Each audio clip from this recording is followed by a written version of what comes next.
क्या आपको डॉक्टर ने बोला है कि आपका वज़न ज़्यादा है? आपको जितने भी हेल्थ इश्यूज आ रहे हैं उसका मेन कारण आपका वज़न है। और आपने डॉक्टर की बात सुनी और जैसे सुनी वैसे ही निकाल दी और इस बात को इग्नोर कर दिया। और इसी तरीके से अगर आप आने वाले 5 साल इस बात को इग्नोर करते रहेंगे तो आप देखेंगे कि आने वाले 5 साल में ये जो पैसे आप डॉक्टर से बचा रहे हैं, ये जो पैसे आप वेलनेस कोच को देने से डर रहे हैं, वज़न कम करने से डर रहे हैं, ये पैसे दुगने तिगने होकर डॉक्टर के पास बेड पे हॉस्पिटल पे निकलेंगे। और तब आप पछताएंगे कि काश अगर मैंने पहले ही न्यूट्रिशन को चूज़ किया होता तो आज आप हॉस्पिटल में नहीं कहीं आराम से बैठकर ए फ्रेश एंजॉय कर रहे होते।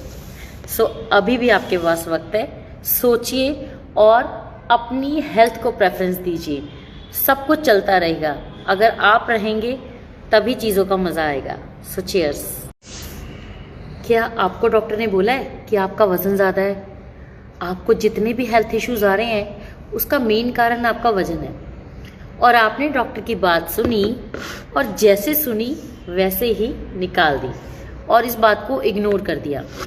और इसी तरीके से अगर आप आने वाले 5 साल इस बात को इग्नोर करते रहेंगे तो आप देखेंगे कि आने वाले 5 साल में ये जो पैसे आप डॉक्टर से बचा रहे हैं, ये जो पैसे आप वेलनेस कोच को देने से डर रहे हैं, वज़न कम करने से डर रहे हैं, ये पैसे दुगने तिगने होकर डॉक्टर के पास बेड पे हॉस्पिटल पे निकलेंगे।